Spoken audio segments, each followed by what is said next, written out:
Assalamualaikum warahmatullahi wabarakatuh. Salam sejahtera untuk kita semua. Syukur kita ucapkan atas nikmat kesehatan dan kesempatan yang Tuhan berikan kepada kita semua, sehingga pada kesempatan kali ini saya akan menyampaikan materi presentasi yang berjudul Langkah-langkah Audit Manajemen. Sebelumnya, izinkan saya untuk memperkenalkan diri. Nama saya Sofi Dwi Astuti Agustina dengan NIM 1805520112, Program Studi Akuntansi, Fakultas Ekonomika dan Bisnis Universitas Tikubang Unisbank Semarang. Pada pembuatan video materi ini bertujuan untuk memenuhi syarat penilaian ujian tengah semester mata kuliah Audit Manajemen semester 6. Materi yang akan saya presentasikan yaitu langkah-langkah audit manajemen. Dalam langkah-langkah audit manajemen meliputi audit pendahuluan, kemudian ada review terhadap pengendalian manajemen, yang ketiga ada audit lanjutan, yang keempat ada pelaporan, dan yang terakhir ada tindak lanjut. Langkah-langkah audit manajemen yang pertama itu ada audit pendahuluan. Audit pendahuluan dilakukan dalam rangka mempersiapkan audit lebih dalam. Audit ini lebih ditekankan pada usaha untuk memperoleh informasi latar belakang tentang objek audit.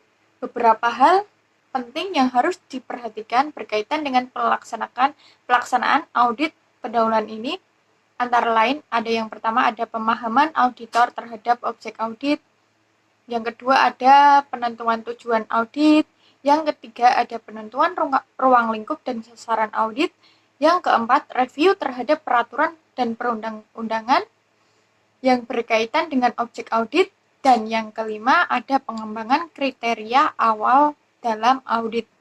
Yang pertama dalam audit pendahuluan ada pemahaman auditor terhadap objek audit. Objek audit ini meliputi keseluruhan perusahaan dan atau kegiatan yang dikelola oleh perusahaan tersebut dalam rangka mencapai tujuannya. Jadi setiap objek audit itu memiliki wewenang dan tanggung jawab yang berbeda-beda sesuai dengan karakteristik dan sistem pendelegasian wewenang yang diselenggarakan pada perusahaan tersebut. Nah, dalam untuk mencapai tujuannya, objek audit menetapkan berbagai program yang pelaksanaannya dijabarkan ke dalam berbagai bentuk kegiatan. Setiap program-program atau aktivitas yang diselenggarakan pada setiap departemen atau divisi itu harus selaras dengan tujuan perusahaan secara keseluruhan. Dengan hal tersebut, oleh karena itu, auditor harus memahami tujuan perusahaan terlebih dahulu dan berbagai program atau aktivitas yang diselenggarakan untuk mendapatkan pemahaman tentang keselarasan tujuan tersebut. Dalam pemahaman terhadap objek audit, auditor juga harus mendapatkan informasi tentang sumber daya atau kapasitas aktivitas yang dimiliki oleh objek audit tersebut dalam melaksanakan berbagai kegiatan. Nah, di samping mendapatkan informasi tersebut, metode operasi atau cara pelaksanaan kegiatannya juga harus menjadi perhatian penting, karena dari hubungan antara metode operasi dengan ketersediaan sumber daya, auditor akan mendapatkan informasi awal apakah suatu kegiatan telah dilaksanakan dengan ekonomis, efisien, dan efektif dalam mencapai tujuannya. Auditor harus membuat kesimpulan sementara secara umum atas pemahamannya terhadap objek audit tersebut. Berbagai informasi yang telah diperoleh dalam objek audit ini termasuk indikasi atas adanya kelemahan-kelemahan yang perlu diperbaiki menjadi dasar dalam membuat kesimpulan tersebut. Walaupun kesimpulan itu masih bersifat sementara, berbagai temuan yang diperoleh pada objek audit ini terutama indikasi adanya kelemahan-kelemahan yang perlu diperbaiki. Itu dapat digunakan sebagai dasar sementara untuk menentukan tujuan, ruang lingkup, sasaran audit, dan penentuan kriteria serta bukti yang akan diperlukan. Auditor juga harus mengkomunikasikan dengan atasan pengelola objek atau pemberi tugas audit tentang pemahamannya terhadap berbagai program atau aktivitas objek audit yang menghindari terjadinya kesalahpahaman. Nah, di samping mendapatkan tanggapan tentang hal-hal tersebut, itu auditor juga harus mendapatkan tanggapan tentang kesimpulan umum yang telah diajukannya untuk lebih memantapkan hasil kesimpulan auditor. Kemudian, dalam audit pendahuluan yang kedua ada penentuan tujuan audit. Auditor harus menentukan tujuan audit untuk semua audit manajemen yang dilakukan dalam rangka menyajikan kerangka kerja audit. Tujuan audit harus mengacu pada alasan mengapa audit harus dilakukan pada objek audit dan didasarkan pada penugasan audit. Penugasan audit biasanya memberikan tujuan audit dalam lingkup yang baik. Terhadap hal ini, auditor harus menggunakan keahlian profesionalnya untuk merumuskan tujuan audit yang lebih spesifik. Nah, dalam merumuskan tujuan audit manajemen ini, auditor dapat melakukannya dengan cara berikut. Yang pertama, mengidentifikasi tujuan yang ada, yang mungkin mempunyai arti penting pada pemberi tugas. Yang kedua, mempertimbangkan tujuan audit yang telah ditetapkan pada masa sebelumnya. Yang ketiga, mempertimbangkan aktivitas-aktivitas yang memiliki resiko kegagalan yang tinggi. Dan yang terakhir, membahas dengan pemberi tugas dan pengelola objek audit. Jika auditor memiliki wewenang yang besar untuk menentukan tujuan audit, maka auditor harus memperhatikan dengan cermat tentang arti penting dan risiko yang berkaitan dengan audit tersebut. Kedua hal itu dapat memberikan petunjuk atau indikasi tentang bidang-bidang yang harus diuji dalam audit. Dalam penentuan tujuan audit ini, auditor harus memperkirakan dan mengukur dengan cermat apakah sasaran dapat atau memungkinkan untuk diaudit. Yang kedua, sumber daya itu cukup tersedia untuk melaksanakan audit. Dan yang ketiga, waktu pelaksanaan yang tersedia itu cukup untuk audit. Dalam menentukan tujuan audit, auditor harus lebih menekankan pada aktivitas yang memerlukan perbaikan. Nah, penentuan tujuan audit harus memperhatikan berbagai risiko kegagalan yang mungkin terjadi, baik risiko tidak tercapainya tujuan objek audit maupun tujuan audit itu sendiri. Tujuan audit yang ditentukan auditor harus sesuai dengan yang diinginkan pemberi tugas. Hasil dari berbagai analisis yang dilakukan terhadap faktor-faktor yang mempengaruhi penentuan tujuan audit harus dikomunikasikan kepada pemberi tugas audit untuk mendapatkan kesamaan sudut pandang dalam penentuan tujuan audit. Yang ketiga, dalam audit pendahuluan itu ada penentuan ruang lingkup dan sasaran audit. Ruang lingkup audit menunjukkan luas atau area dari sasaran audit. Beberapa hal penting yang merupakan keinginan dari pemberi tugas harus diperhatikan dalam menentukan ruang lingkup audit tersebut. Di samping itu, penentuan ruang lingkup audit harus mengacu pada tujuan audit yang telah ditetapkan. Secara garis besar, ruang lingkup audit manajemen itu terdiri sebagai berikut. Yang pertama ada bidang keuangan. Yang kedua ada ketaatan kepada peraturan dan kebijakan perusahaan. Yang ketiga ada ekonomisasi. Yang keempat efisiensi. Dan yang kelima efektivitas. Nah, yang pertama itu ada bidang keuangan. Ruang lingkup bidang keuangan ini mencakup yang pertama ada pengendalian dan pertanggungjawaban dana dan kekayaan lain serta kewajiban keuangan perusahaan. Yang kedua ada pertanggungjawaban audit dari kegiatan yang dilakukan. Yang ketiga ada penyelenggaraan catatan akuntansi. Yang keempat ada laporan keuangan. Dan yang kelima ada pemanfaatan sistem akuntansi yang dimiliki perusahaan. Kemudian dalam ketaatan kepada peraturan dan kebijakan perusahaan, dalam ruang lingkup ini termasuk di dalamnya ada kesesuaian pelaksanaan program dengan peraturan dan kebijakan perusahaan berkaitan dengan program tersebut, dan kesesuaian penerimaan dan penggunaan dana dengan peraturan dan kebijakan perusahaan berkaitan dengan program tersebut. Selanjutnya, dalam ekonomisasi itu mencakup ruang lingkup audit. Ekonomisasi itu menekankan pada bagaimana setiap aktivitas atau kegiatan dalam objek audit mengelola dana yang dimiliki objek audit yang memperoleh hasil yang lebih besar, termasuk pencapaian alternatif pelaksanaan kegiatan dalam mencapai tujuan dengan biaya yang lebih rendah. Dan yang keempat itu ada efisiensi. Efisiensi itu menyangkut optimalisasi penggunaan sumber daya untuk mencapai tujuan yang telah ditetapkan. Nah, pada bagian efisiensi ini, auditor menekankan pada bagaimana seharusnya proses berjalan sehingga tercapai tujuan dengan pemanfaatan secara optimal sumber daya yang dimilikinya. Kemudian yang terakhir ada ruang lingkup efektivitas. Pada ruang lingkup ini, auditor menekankan perhatiannya pada yang pertama, pencapaian tujuan program atau kegiatan yang sudah ditetapkan. Yang kedua, ada pemanfaatan hasil program.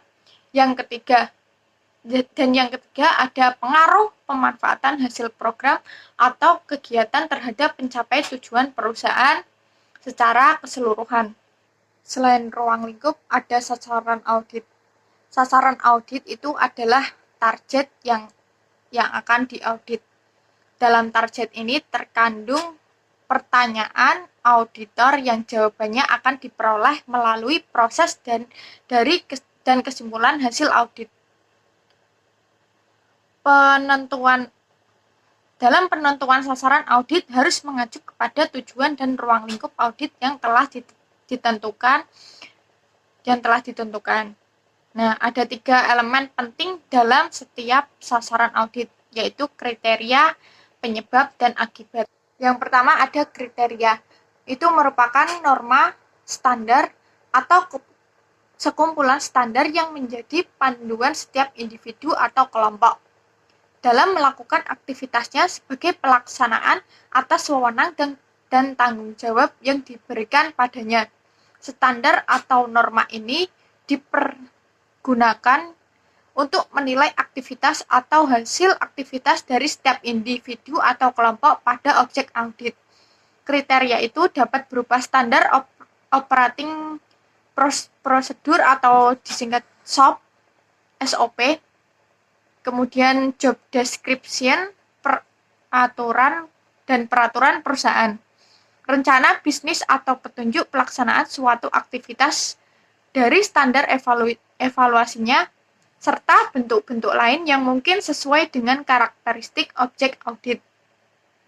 Yang kedua ada penyebab. Penyebab merupakan tindakan atau aktivitas aktual yang dilakukan oleh setiap individu atau kelompok yang terdapat pada objek audit. Yang ketiga, akibat. Akibat merupakan hasil pengukuran dan perbandingan antara aktivitas individu atau kelompok dengan kriteria yang telah ditetapkan terhadap aktivitas tersebut. Kemudian yang keempat, dalam audit pendahuluan ada review terhadap peraturan dan kebijakan yang berkaitan dengan objek audit. Setiap aktivitas dalam objek pemeriksaan diatur oleh seperangkat peraturan dan kebijakan.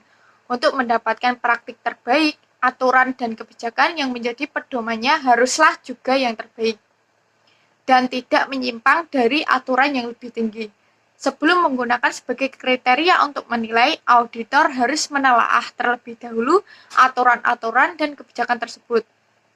Nah, dalam penelaahan ini bertujuan untuk memperoleh informasi tentang peraturan-peraturan yang berhubungan dengan objek audit, baik bersifat umum maupun yang berhubungan khusus dengan berbagai program atau aktivitas yang diselenggarakan pada objek audit.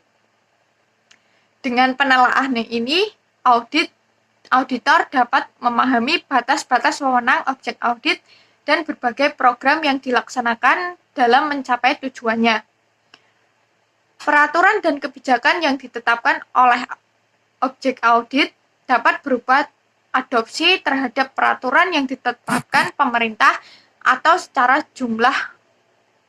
penuh dikembangkan di dalam objek audit sebagai penjabaran strategi dalam meningkatkan kemampuan bersaingnya. Kemudian yang nomor kelima, dalam audit pendahuluan itu ada pengembangan kriteria awal dalam audit. Kriteria itu sudah saya jelaskan sebelumnya. Kriteria adalah norma atau standar yang merupakan pedoman bagi setiap individu maupun kelompok dalam melakukan aktivitas di dalam perusahaan.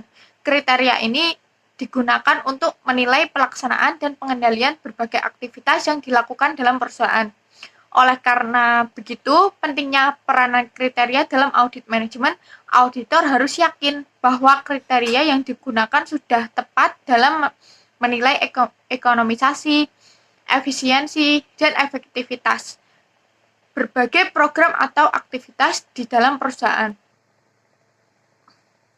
Faktor yang mempengaruhi kriteria yang akan digunakan dalam audit antara lain, yang pertama ada tujuan dari kegiatan yang diaudit, yang kedua pendekatan audit, dan yang ketiga aktivitas tujuan audit. Nah, beberapa permasalahan yang harus diperhatikan auditor berkaitan dengan kriteria, bahwa tidak semua objek pemeriksaan memiliki kriteria yang pertama terdokumentasi atau up to date dan terukur. Terhadap permasalahan ini, auditor harus mampu mengembangkan kriteria awal yang bisa digunakan sebagai dasar dalam pelaksanaan audit. Oleh karena itu, audit juga berkaitan dengan pemilik atau pengelola objek yang diaudit. Maka, kriteria awal yang dikembangkan oleh auditor harus dipahami dan disepakati oleh pihak auditor. Dalam pengembangan kriteria awal ini, auditor dapat mengacu pada berbagai sumber, antara lain yang pertama undang-undang atau peraturan yang berlaku. Yang kedua, kebijakan-kebijakan yang ditetapkan dalam objek audit. Yang ketiga, norma atau standar yang sudah mendapatkan pengakuan atau diterima secara umum. Yang keempat, kriteria yang digunakan pada objek audit sejenis. Dan yang kelima, dari pengalaman auditor dalam tugas-tugas audit sebelumnya pada objek audit sejenis. Adapun karakteristik kriteria yang baik antara lain, yang pertama realistis, dapat dipercaya, dapat diukur, bebas dari pengaruh kelemahan manusia, mengarah pada temuan-temuan dan kesimpulan untuk memenuhi kebutuhan informasi pemberi tugas audit, kemudian dirumuskan secara jelas dan tidak mengandung arti ganda yang dapat menimbulkan interpretasi yang berbeda, dapat dibandingkan, diterima semua pihak, lengkap, dan memperhatikan adanya rentang waktu pada saat suatu kejadian atau kegiatan itu berlangsung. Kesimpulan hasil audit pendahuluan. Dari audit pendahuluan, auditor harus membuat kesimpulan atas hasil audit pendahuluan yang telah dilakukannya. Kesimpulan ini akan menjadi dasar untuk dalam menentukan langkah-langkah yang akan diambil dalam tahapan audit selanjutnya. Pada tahap ini, auditor seharusnya sudah menetapkan tujuan audit walaupun masih bersifat sementara. Dalam kesimpulan hasil audit pendahuluan itu meliputi yang pertama, daftar bidang atau kegiatan mengandung kelemahan yang akan dijadikan tujuan audit pada tahap audit selanjutnya. Yang kedua, alasan mengapa bidang atau kegiatan tersebut memerlukan audit lanjutan. Yang ketiga, temuan-temuan sementara yang diperoleh berkaitan dengan bidang atau kegiatan yang termasuk dalam daftar bidang atau kegiatan yang masih mengandung kelemahan berdasarkan kriteria yang telah ditetapkan. Yang keempat, rekomendasi sementara yang diajukan untuk memperbaiki kelemahan-kelemahan yang ada. Yang kelima, tindakan-tindakan perbaikan yang sudah dilakukan objek audit berdasarkan rekomendasi sementara yang diberikan auditor sebelumnya. Yang keenam, bukti-bukti yang perlu diperoleh pada audit selanjutnya berkaitan dengan tujuan audit sementara yang telah ditetapkan. Langkah-langkah audit manajemen yang kedua ada review terhadap pengendalian manajemen. Dalam rangka mengoptimalkan penggunaan sumber daya, memotivasi karyawan untuk melaksanakan peraturan dan kebijakan yang telah ditetapkan, serta mencegah terjadinya berbagai penyimpangan dalam pencapaian tujuan perusahaan, manajemen harus melaksanakan fungsi pengendalian. Sistem pengendalian manajemen merupakan sistem yang digunakan untuk mengumpulkan, menggunakan informasi, menganalisis informasi, mengevaluasi dan memanfaatkannya, serta berbagai tindakan yang dilakukan oleh manajemen dalam melakukan pengendalian. Suatu sistem pengendalian manajemen harus dapat menjamin bahwa perusahaan telah melaksanakan strateginya dengan efektif dan efisien. Nah, adapun karakteristik sistem pengendalian manajemen yang baik mencakup hal-hal berikut ini. Yang pertama, pernyataan tujuan perusahaan. Yang kedua, rencana perusahaan yang digunakan untuk mencapai tujuan. Yang ketiga, kualitas dan kuantitas sumber daya manusia yang sesuai dengan tanggung jawab yang dipikul dan adanya pemisahan fungsi yang memadai. Yang keempat, sistem pembuatan kebijakan dan praktik yang sehat pada masing-masing unit organisasi. Dan yang kelima, sistem penelaahan yang efektif pada setiap aktivitas untuk memperoleh keyakinan bahwa kebijakan dan praktik yang sehat itu telah dilaksanakan dengan baik. Nah, saya akan menjelaskan masing-masing karakteristik sistem pengendalian manajemen. Yang pertama ada pernyataan tujuan. Tujuan suatu perusahaan itu harus dinyatakan dengan jelas dan disosialisasikan ke berbagai tingkatan manajemen untuk dipahami. Tujuan dapat menunjukkan untuk apa perusahaan didirikan dan apa yang ingin dicapai. Oleh sebab itu, memahami tujuan perusahaan berarti memahami pula mengapa suatu program atau aktivitas itu dilaksanakan dan bagaimana seharusnya program tersebut dilaksanakan untuk mencapai tujuannya.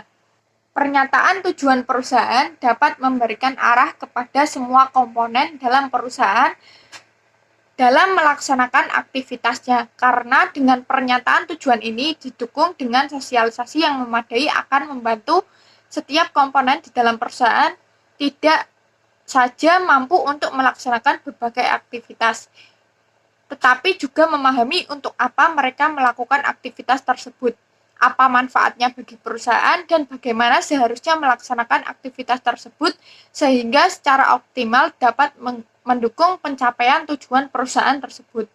Dalam melakukan penelaahan terhadap sistem pengendalian manajemen perusahaan, auditor harus memahami dengan baik tujuan perusahaan tersebut.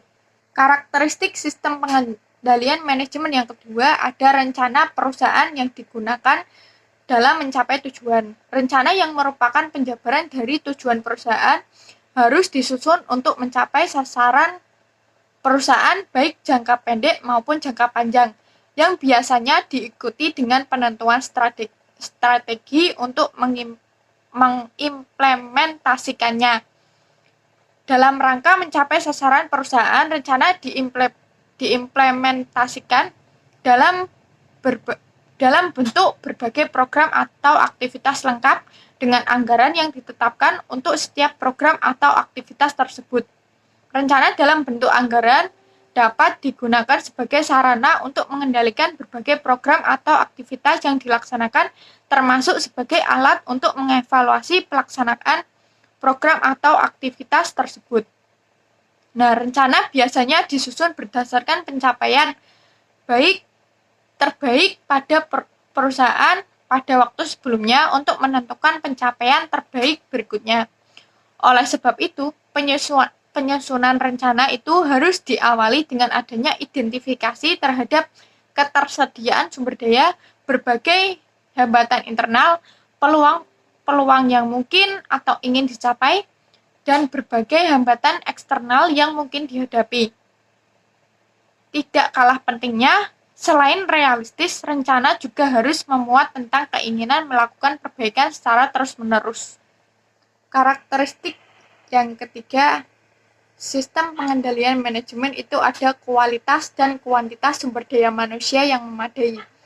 Untuk menilai ketersediaan sumber daya manusia dan efektivitasnya dalam mendukung pencapaian tujuan perusahaan, auditor harus memperhatikan hal-hal sebagai berikut. Yang pertama, apakah rekrutmen karyawan yang dilakukan telah melalui suatu perencanaan sumber daya manusia. Yang kedua, apakah seleksi karyawan yang dilakukan telah sesuai dengan pedoman penerimaan karyawan yang telah ditetapkan perusahaan. Yang ketiga, apakah karyawan yang diterima telah sesuai dengan kualifikasi bidang kerja atau jabatan yang akan diisi dan sesuai dengan kebutuhan pekerjaan yang ada pada perusahaan. Yang keempat, apakah spesifikasi dan deskripsi tersedia untuk masing-masing jabatan yang ada dalam perusahaan.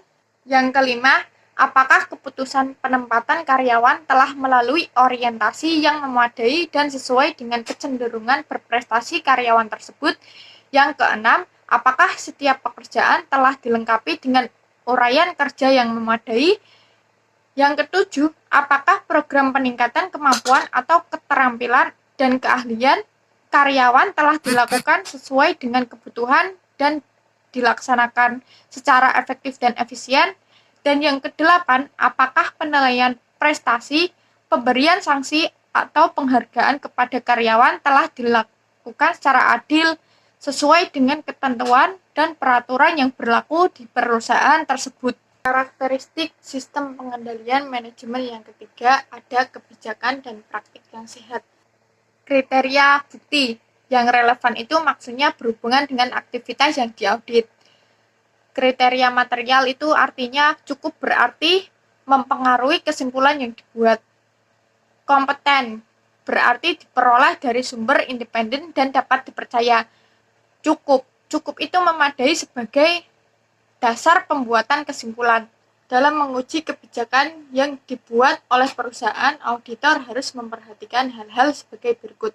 Yang pertama, apakah kebijakan dinyatakan dengan jelas dalam bentuk tertulis dan sistematis serta dikomunikasikan kepada seluruh tingkatan manajemen dan karyawan secara sistematis dan tepat waktu. Yang kedua, apakah kebijakan yang dibuat telah sesuai dengan peraturan dan perundang-undangan yang berlaku dan dilakukan peninjauan serta revisi secara berkala. Yang ketiga, apakah kebijakan yang dibuat telah mengakomodasi kepentingan berbagai pihak dalam perusahaan dan secara tegas mengatur tentang hak dan kewajiban masing-masing pihak.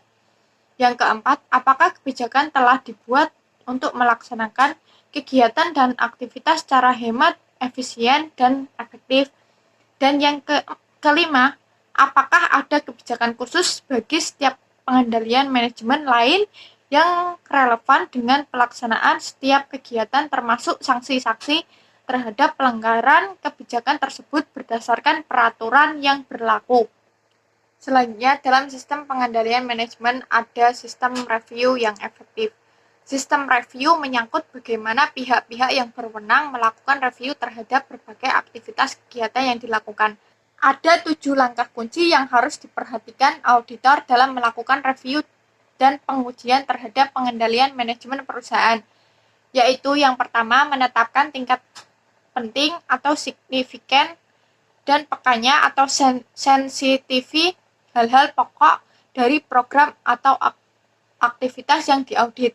Yang kedua, menilai tingkat kerentanan program atau aktivitas tersebut terhadap penyalahgunaan sumber daya, kegagalan pencapaian sasaran, dan ketidaktaatan terhadap ketentuan, peraturan, dan kebijakan yang ditetapkan perusahaan. Yang ketiga, mengidentifikasi dan memahami pengendalian manajemen yang relevan. Yang keempat, menetapkan apa yang sudah diketahui tentang efektivitas pengendalian. Yang kelima, menilai kecukupan desain pengendalian. Yang keenam, menetapkan melalui pengujian apakah pengendalian yang ada sudah cukup efektif. Dan yang ketujuh, melaporkan hasil-hasil penilaian manajemen dan mendiskusikan tindakan-tindakan perbaikan yang diperlukan. Selanjutnya, langkah-langkah audit manajemen yang ketiga ada audit lanjutan. Audit lanjutan bertujuan untuk memperoleh bukti yang cukup untuk mendukung tujuan audit yang sesungguhnya, yang telah ditetapkan berdasarkan hasil review dan pengujian pengendalian manajemen. Pada tahap ini, auditor harus mampu mengungkap lebih lanjut dan menganalisis semua informasi yang berkaitan dengan tujuan audit, sehingga akhirnya dapat disusun suatu kesimpulan audit dan dibuat rekomendasi yang dapat diterima oleh objek audit. Langkah-langkah audit lanjutan meliputi yang pertama mengumpulkan tambahan informasi latar belakang objek audit yang diperlukan. Yang kedua, memperoleh bukti-bukti yang relevan, material, dan kompeten. Yang ketiga, membuat ringkasan atas bukti yang telah diperoleh dan mengelompokkannya ke dalam kelompok kriteria, penyebab, dan akibat. Dan yang keempat, menyusun kesimpulan atas dasar ringkasan bukti yang telah diperoleh dan mengidentifikasi bahwa akibat yang ditimbulkan dari ketidaksesuaian antara kondisi dan kriteria cukup penting dan material. Kesimpulan ini merupakan pemantapan temuan hasil audit. Langkah-langkah audit lanjutan yang pertama itu ada mengumpulkan tambahan informasi latar belakang. Langkah ini menekankan pada usaha untuk mendapatkan data yang lebih lengkap dalam menganalisis aktivitas yang diaudit sebagai dasar pembuatan kesimpulan audit. Data yang dibutuhkan pada tahap ini juga mungkin diperoleh dari luar perusahaan yang memiliki relevansi dengan kegiatan yang sedang diaudit. Misalnya, pada audit atas penetapan kompensasi untuk menilai keadilan dan kelayakan kompensasi yang ditetapkan perusahaan. Selain menggunakan data dari dalam perusahaan berkaitan dengan variabel-variabel yang diperhitungkan dalam kompensasi tersebut, auditor juga dapat menggunakan data dari pasar kerja atau dewan pengupahan untuk mendapatkan informasi tentang kelayakan kompensasi untuk bidang pekerjaan dan atau tingkatan manajemen tertentu. Langkah kedua audit lanjutan itu ada memperoleh bukti. Dari sudut pandang auditor, bukti adalah fakta dan informasi yang dapat digunakan sebagai dasar pembuatan kesimpulan audit. Bukti harus mempunyai hubungan dengan kriteria audit, objektif, relevan, dan bermakna atau material. Dalam proses audit, auditor harus menganalisis dan menentukan fakta dan informasi yang relevan, andal, dan berkaitan dengan tujuan audit. Tujuan dari perolehan bukti ini adalah untuk menentukan bahwa yang pertama, kriteria atas kegiatan yang diaudit sudah sesuai dan dapat diterima. Yang kedua, terdapat pelaksanaan yang menyimpang, baik tidak diterapkannya prosedur yang sudah ditetapkan untuk setiap program atau aktivitas, atau tidak dilakukannya pengendalian atau supervisi yang semestinya atas kegiatan yang diaudit, merupakan penyebab dari timbulnya akibat yang kurang menguntungkan bagi kegiatan yang diaudit. Yang ketiga, terdapat akibat yang cukup dan material dan terjadinya perbedaan antara kondisi dengan kriteria yang telah ditetapkan. Beberapa metode yang umum digunakan untuk memperoleh data meliputi yang pertama observasi lapangan, yang kedua wawancara, dan yang ketiga penggunaan kuesioner. Auditor dapat menggunakan salah satu atau kombinasi dari beberapa metode pengumpulan data ini, yang secara komprehensif dapat memenuhi kebutuhan data sebagai dasar pembuatan kesimpulan audit, baik secara kuantitas maupun kualitas data. Agar dapat digunakan sebagai dasar pembuatan kesimpulan audit, semua bukti yang diperoleh dalam audit harus memenuhi kriteria berikut. Yang pertama ada relevan, yang kedua material, yang ketiga kompeten, yang keempat cukup. Langkah audit lanjutan selanjutnya itu membuat ringkasan dan mengelompokkan bukti. Bukti-bukti yang telah diperoleh dalam audit kemudian diringkas dan dikelompokkan sesuai dengan elemen sasaran audit yang meliputi kriteria, penyebab, dan akibat. Bukti-bukti yang masuk dalam kelompok kriteria adalah keseluruhan temuan audit yang berkaitan dengan norma atau standar yang diterapkan perusahaan atau dirumuskan bersama dengan auditor, yang menjadi dasar bagi setiap komponen dalam perusahaan dalam melakukan aktivitasnya.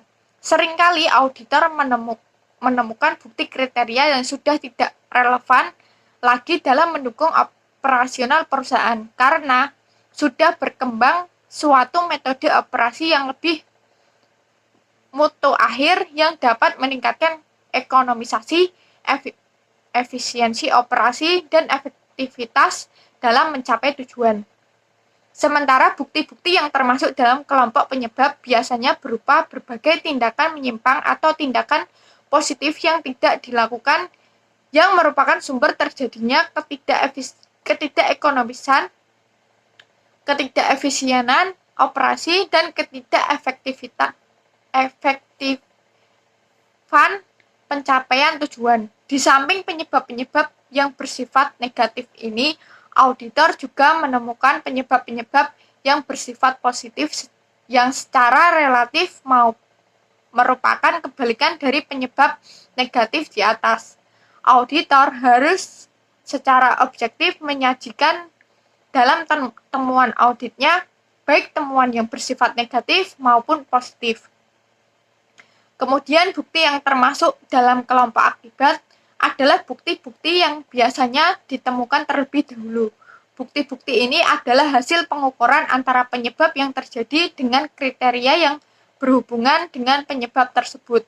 Bukti-bukti ini dapat dipahami sebagai dampak dari berbagai permasalahan yang terjadi pada objek audit. Langkah-langkah audit lanjutan selanjutnya ada pengembangan temuan dalam audit lanjutan. Beberapa hal yang harus diperhatikan auditor dalam pengembangan temuan adalah sebagai berikut. Yang pertama, pertimbangan harus ditekankan pada situasi dan kondisi pada saat program atau aktivitas tersebut berlangsung, bukan pada saat diaudit. Yang kedua, pertimbangan atas kompleksitas dan besarnya sumber daya yang terlibat dalam program atau aktivitas yang diaudit. Yang ketiga, auditor harus secara jujur dan objektif berdasarkan pertimbangan profesionalnya melakukan analisis terhadap temuan-temuan yang diperoleh pada saat audit dan menghindari pengungkapan kelemahan-kelemahan yang terjadi secara tidak logis.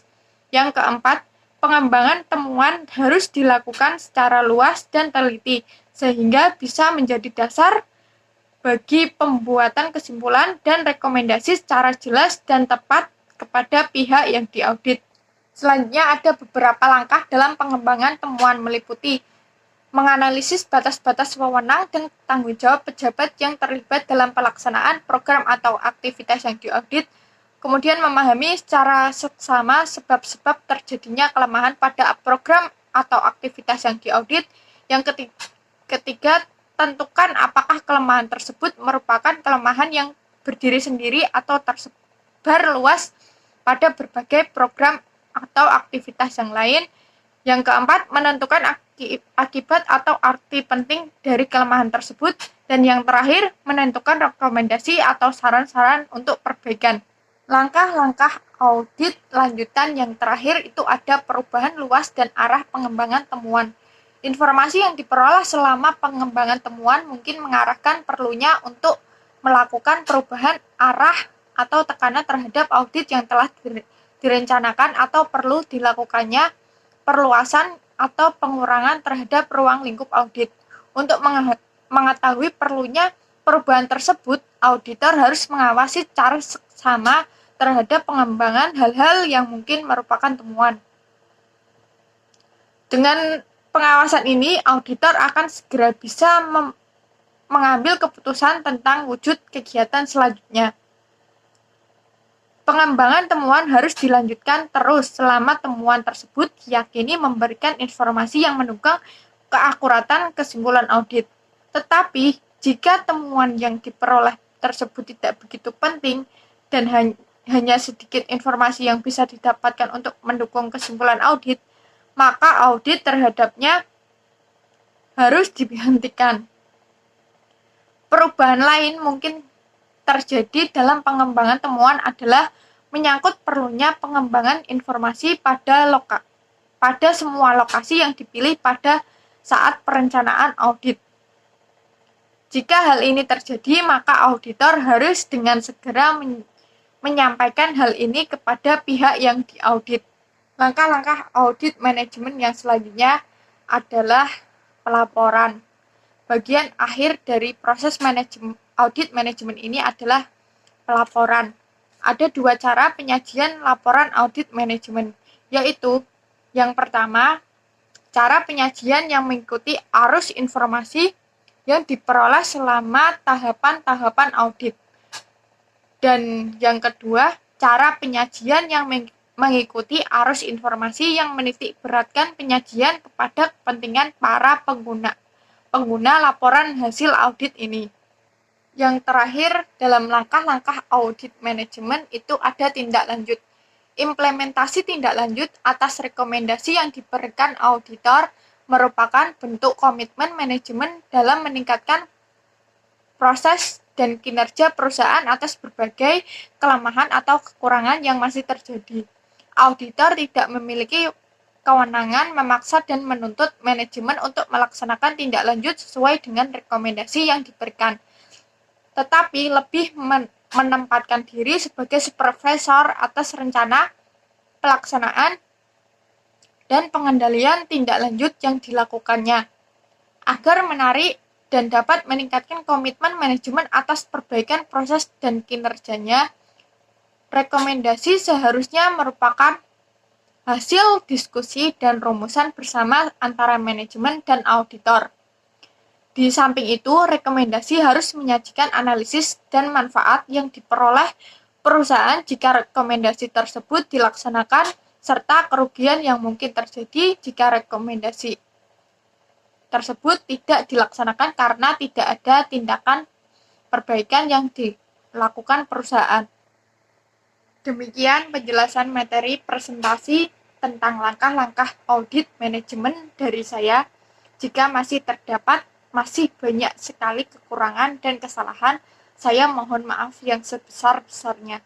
Terima kasih telah menyempatkan waktu kalian semua untuk menonton video ini. Semoga kita dapat bertemu di lain kesempatan, di lain video. Dan semoga kita semua senantiasa diberikan kesehatan dan senantiasa dilindungi oleh Allah Subhanahu wa Ta'ala. Terima kasih. Wabillahi taufiq wal hidayah. Wassalamualaikum warahmatullahi wabarakatuh.